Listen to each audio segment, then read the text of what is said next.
I've often, when I've been alone at home, thought, how can you fight the CIA? Who in the heck do you think you are? How can you fight the CIA?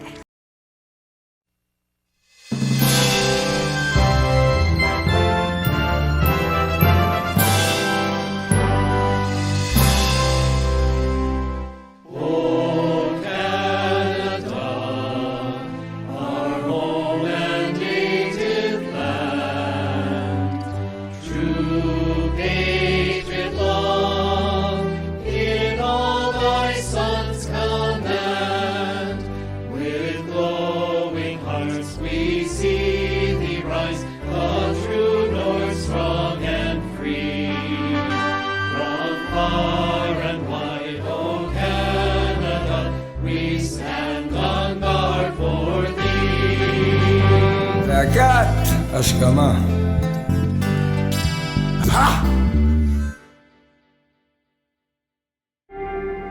It's like something from a Hollywood horror movie. A hospital where patients are given massive doses of drugs like LSD, intensive shock therapy, put to sleep for months at a time.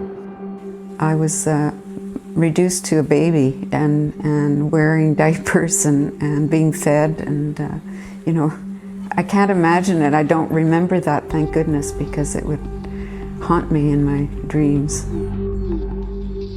But at Montreal's Allen Memorial Institute, the nightmare was all too real. And incredibly, what happened there was secretly supported by the U.S. Central Intelligence Agency and the Canadian government.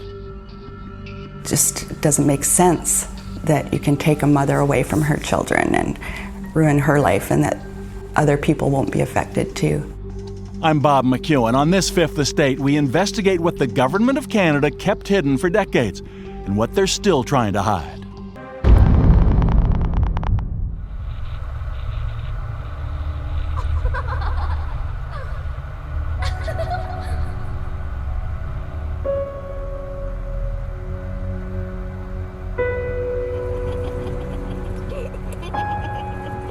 It was 1964, and 5-year-old Diane McIntosh couldn't wait when her father said they were going for a drive to visit her mother, who was in the hospital.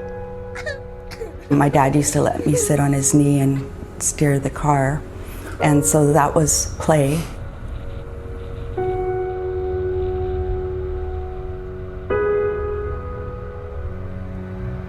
On each visit, their car would turn onto the long drive leading through the hospital grounds to the Allen Memorial Institute at McGill University in Montreal, a psychiatric facility with the best reputation in the country. More than half a century later, Diane still remembers what she saw then, as if it were yesterday. Because when they got to the hospital door, her enthusiasm turned to horror. When we got there, the place was just like a scene from One Flew Out of the Cuckoo's Nest.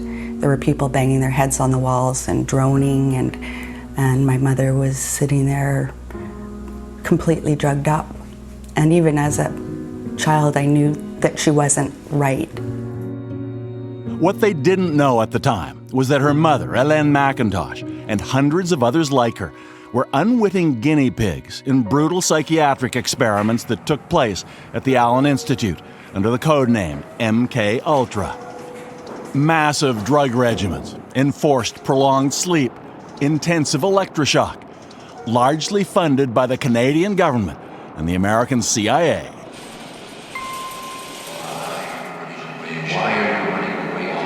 No consent was ever asked from the patients, and no explanation of the experiments was ever given to them.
השכמה.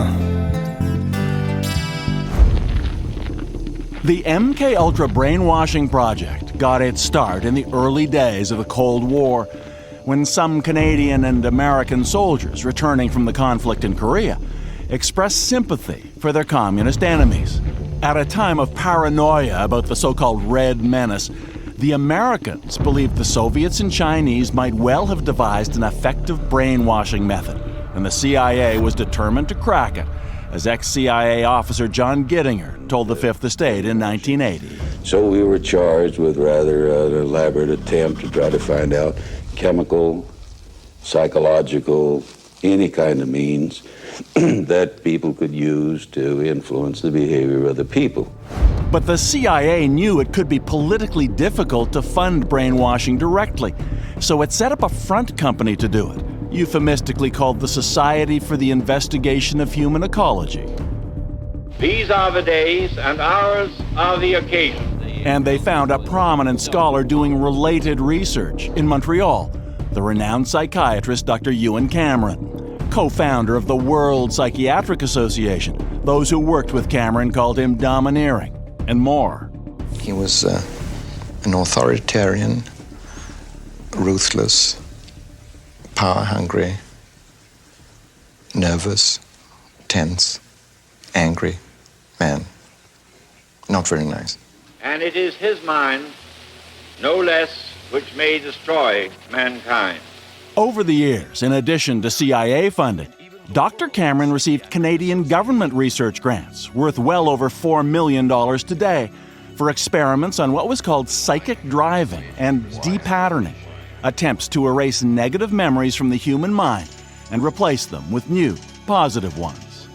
So it was that in 1962, a 23-year-old mother of two, Hélène McIntosh, was referred to Ewan Cameron for what she thought would be a time out from the pressures of motherhood and marriage. They promised me that I would get rested. I was told that I would be looked after in the hospital. Depressed after the birth of her second child, her GP recommended Dr. Cameron. No one told her she would be part of a radical science project with a full menu of experimental treatments, shock, drugs like LSD, months of induced sleep with recordings bombarding her subconscious 24/7. After all that, Hélène McIntosh says she effectively became an infant again. That was hell. It really was. It's something that you can't describe. And when I start talking about it, I start shaking. My body shakes. It's like my body's saying, don't go there. Today, Hélène has only a few scattered memories of her years at the Allen. Electroshock and a picture of Dr. Cameron, but I do remember him. I remember his voice very clearly. What do you remember about it? He sat me in front of a group of medical students or doctors that were doing their residency, and he said, "This woman is hopelessly incurable," and that was it. And he was so cold. But through all of that, her young daughter Diane, raised by grandparents, lived for those special times when her mother got the chance to spend a few hours with her girls. I remember when she was able to come out for a visit, and she would be able to come over and tuck me in at my granny's place, and I would just lie there immobile after she left. And when Granny would come in to say goodnight, I'd say, "Don't touch the covers, don't touch the covers, don't change it," because Mom left it this way. And I try to sleep all night without moving the covers. In all, Hélène McIntosh spent 2 years at the Allen Institute, most of her memories erased like data on a hard drive.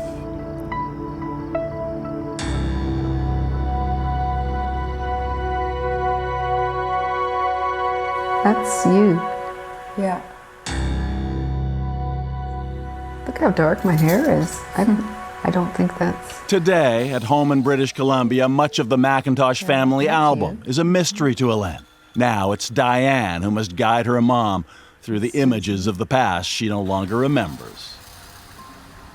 There's Carolyn. So they're not in order. No, that's me. That's you, of course. It is clear that in different ways, both Macintoshes are victims of that secret brainwashing project in Montreal, and they are far from alone. Hundreds of victims passed through these doors in the 1950s and 60s, all with their own horror stories. I feel like I've been completely used. I feel like my mind has been completely invaded. Had to be toiletry. I was a vegetable. I had no identity, I had no memory, I'd never existed in the world before. I had lost all just my like a baby in myself. I suffered like hell. My mother had to stay with me all the time. She couldn't leave me 1 hour. 5 decades later, the government of Canada has been more deeply involved in all this than it wants to admit, with new secret settlements, shutting down lawsuits, and gag orders. And as you'll see after the break, it is not something they want you to know about. The government doesn't seem to do anything. They don't recognize you. It's wrong. It's shameful.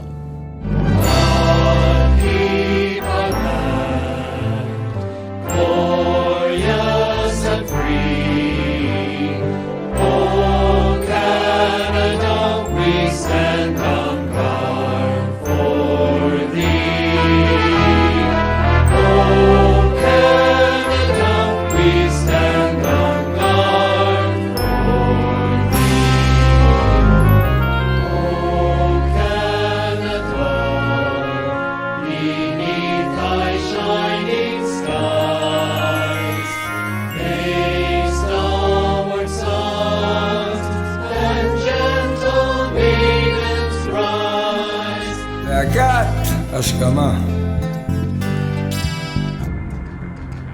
From 1950 until the mid-60s, Montreal's respected psychiatric facility, the Allen Memorial Institute, was the site of secret brainwashing experiments, funded by the CIA under the codename MK-Ultra, with money from the Canadian government as well.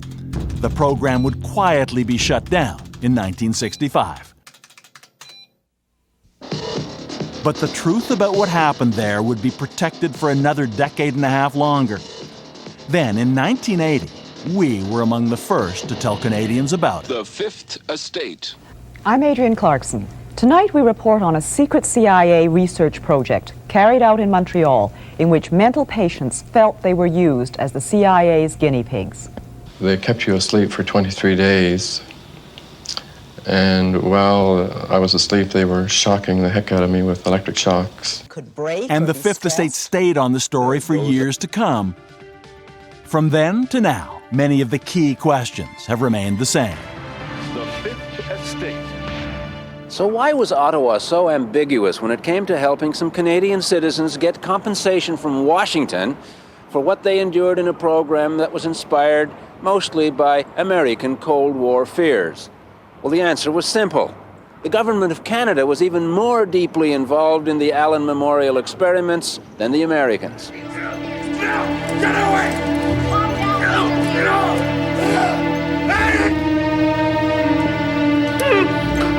Hold him! After word of the experiments at the Allen Memorial Institute came out, the CBC broadcast a drama entitled The Sleep Room, about Dr. Ewan Cameron's mind control treatments. In the absence of visual evidence inside the hospital, it is as close as we can come to how it looked and sounded.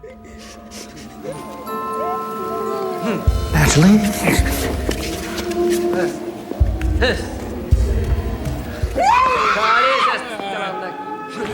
Driving doesn't work. Can you admit that now? You destroyed these people for nothing! You can't just walk away from this, Cameron! It'll come back and it'll ruin you! Many of them were just sitting there like zombies, and I have a headache. I don't remember anything. Gina Blasbalg was 15 and in an orphanage when she was sent to the Allen. She got massive drug doses and was kept asleep for months. Fortunately, she never received electroshock therapy, which may explain why she remembers the real Dr. Cameron and his patients. How did those patients regard, or apparently regard, Dr. Cameron? Those patients were too far gone. The ones that were not too far gone were terrified of him. We were all terrified to see him around. We didn't want to be near him. I don't think that any patient ever wanted to be close to Dr. Cameron. When news of Cameron's experiments was revealed, 9 of the Canadian victims filed a lawsuit against the Central Intelligence Agency, alleging they had been unwittingly used in research that was medically improper, even illegal. Plaintiff Velma Orlico of Winnipeg didn't think they stood a chance. I've often, when I've been alone at home, thought, how can you fight the CIA? Who in heck do you think you are? How can you fight the CIA? But eventually, in the late 80s, David got a concession from Goliath. The CIA settled with the Canadian patients for about $90,000 apiece. A moral victory, at least. And a few years after that, in the 90s, the Government of Canada announced its own compensation plan. But only for the most seriously injured victims, those who survived the experiments in a childlike state. The government also insisted it had no legal or moral obligation to do it. To many, that system seemed designed not to distribute compensation, but to discourage it. In the end, only 80 of the patients subjected to the brutal psychiatric experiments were approved for federal compensation. Another 250 were denied. And who knows how many more never even knew the compensation program existed. So when the application deadline came and went, and it was too late to apply, the government's secret brainwashing program simply faded into the past. Or did it? The government deadline expired 23 years ago, and the majority of survivors had already passed away. When a few weeks back, CBC News reporter Elizabeth Thompson was poring over government financial records. Buried deep within those 2017 public accounts was an item about a mysterious payment linked to those brainwashing experiments years ago. It talked about, compensation for someone who had been depatterned at the Allen Memorial Institute. Name withheld, it said. No other information about the victim was available. But with some digging, Elizabeth Thompson would learn the Trudeau government had prevented the victim's family from ever discussing the settlement. Thompson discovered the name withheld was that of Alison Steele. She's the daughter of Jean Steele, who arrived at the Allen Institute in 1957 with a severe case of postpartum depression. Today, Alison Steele still can't discuss the settlement, but she can talk about her mother. She says she effectively was raised without a mom after Jean became a Cameron patient and the years of drugs, sleep therapy, and electroshock. It's erasing your memory. I mean, how dare they do that to a human being? How dare they do that to a human being? According to Alison, the result was that when Jean eventually returned home, behind her lovely smile, she was intellectually and emotionally absent, her marriage and family relationships irretrievably broken. Alison's family had been trying to get compensation and failing for decades. In 1993, Alison's father's application was officially denied in writing after the government wouldn't give him the hospital records he needed to prove his wife had been medically tortured.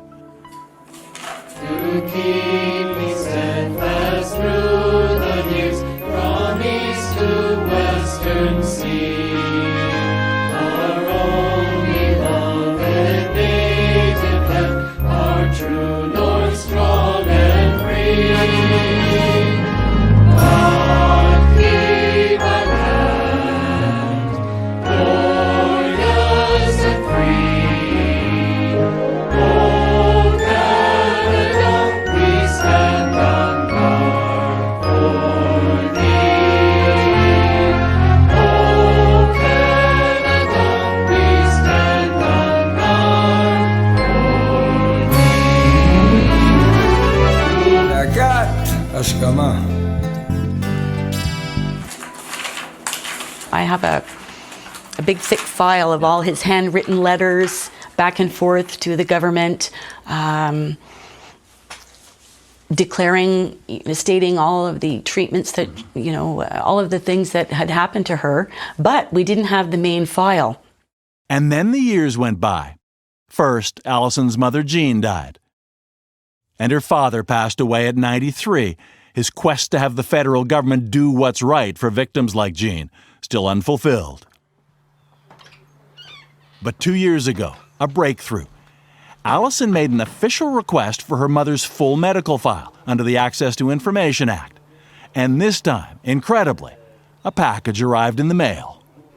So I waited, and sure enough, about a month later, I received a manila envelope with about 300 pages, legal size, double-sided, of all of the bedside notes. In the basement chest in Knowlton, Quebec, where she stores those records, is a mine of information that the government had kept to itself for decades. Notes her father could have used years ago to prove what happened to her mother. Among those newly discovered notes, some written by Ewan Cameron himself. Allison's mother, Jean, is described as overactive, overtalkative, distractible, very suspicious, showing inappropriate behavior, and crying for no reason. Those adjectives certainly could describe someone no longer mature enough to be a mother because of Dr. Cameron's depatterning. And other notes from Cameron and colleagues clearly state that Jean Steele had at least 24 intensive electroshock sessions and might require weekly shock treatments for the next 2 to 5 years, seemingly indicating a very serious condition. Now, these are the files your dad never saw. He never saw those files. Your father never got that kind of material. No, he didn't. Well, I guess it was his word against the government's word. How do you think he would feel about you and this? Oh, he would be proud as punch. He would be proud as punch of me. I know he would. Oh, yeah. He would be very happy. When Allison Steele took those new medical documents to her lawyer, Alan Stein, he immediately launched a court action against the federal government. He says the Steele family finally had the proof they'd always needed. There's no question about it. Her medical history and medical report confirms this. You talk to Allison, she says, that took my mother away. She had no capacity to be a mature parent after that. That's right. And I've seen that. I've seen medical reports from many, many other former patients of Dr. Cameron who were denied compensation, and the same thing happened to them.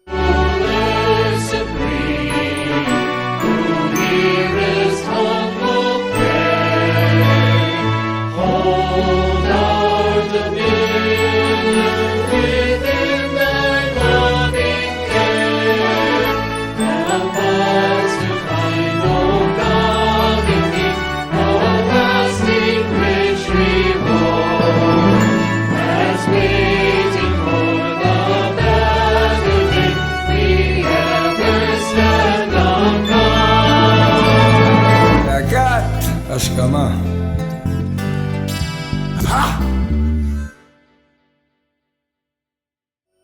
And ultimately, the federal government would agree to pay compensation in her mother's name, on the condition neither she nor her lawyer ever talk about it in public.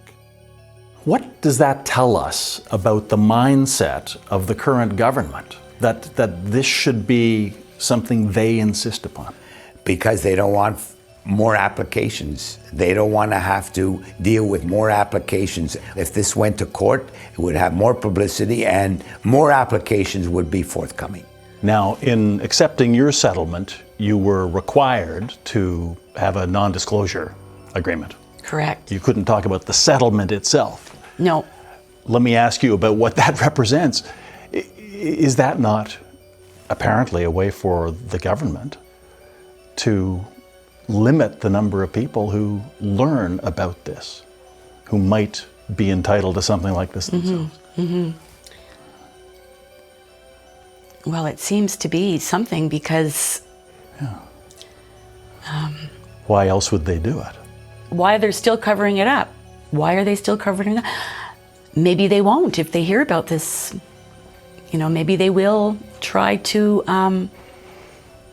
realize and recognize what the government did before, and maybe there's still hope that they could at least recognize these victims. And lawyer Alan Stein says it's now time for the government of Canada to finally admit the role it played in those brutal experiments. The government never admitted, acknowledged that it was responsible for the experiments carried out by Dr. Cameron, and which experiments the government of Canada funded. There was no question that the government of Canada funded these experiments. Do you believe that responsibility should be taken? I definitely believe it. The years of silence haven't been easy for the victims. For survivor Ellen McIntosh and her oldest daughter Diane, it's taken years to be able to discuss it all with one another. Diane was only 3 when her mother entered the Allen Institute, and Ellen knows too well that Diane and the other girls have been profoundly affected by what happened to her. I just hope that I know she's forgiven me for, I don't think she's ever held it against me. When she was on the phone, all she said was, "I love you so much, I love you so much." And I know she does, you know. I'm still dealing with this and still struggling with it.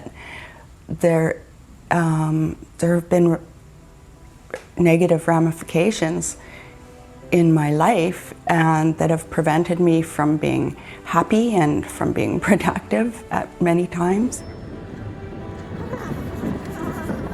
Ellen McIntosh was one of the lucky ones who got a hard-fought settlement from the government in the 1990s, but she says for her it was about a lot more than that. I got the compensation, but for me it wasn't the money, it was the validation that I received, that I wasn't totally crazy, you know, that I was treated the way I was, and it made me do crazy things, but I didn't go in there crazy. Not having our mom was not great, but if you remind her of that, it hurts her too much, you know. And I just have to say, it wasn't you, it was them. It is now the better part of 7 decades since the Allen Memorial Institute in Montreal became that house of horrors. Today, perhaps hundreds of Canadians, survivors and family members, are still paying the price for the brainwashing experiments sponsored by the Canadian and American governments. Yet to this day, neither the U.S. nor Canada has ever said we're sorry.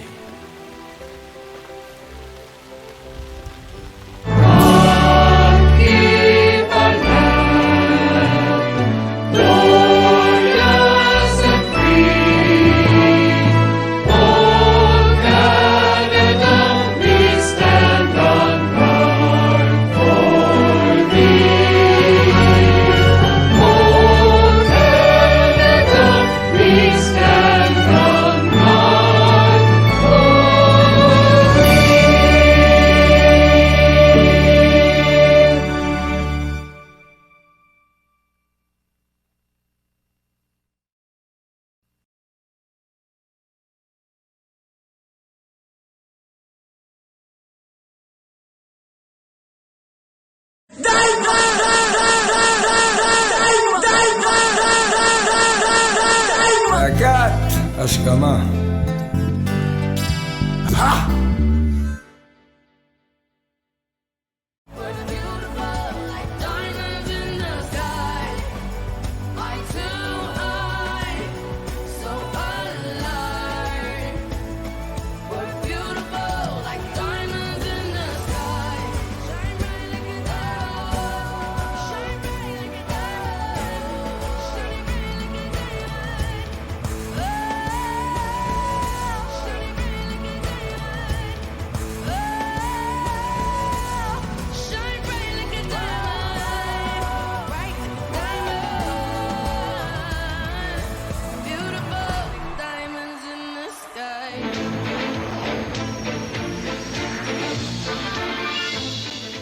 אז שלא יעבדו עליכם.